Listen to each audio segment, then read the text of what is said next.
As a vegan chef, some of the challenges I faced is people always asking, the generic things like, where do you get protein?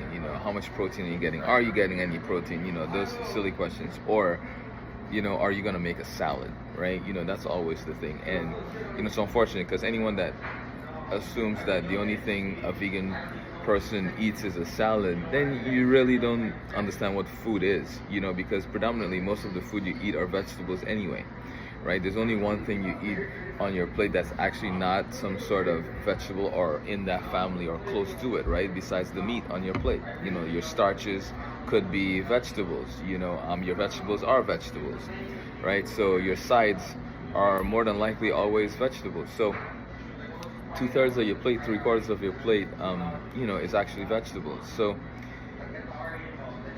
the misconception is, maybe a vegan chef doesn't know how to cook as good as a chef that cooks meat, or a vegan chef might not know how to cook meat.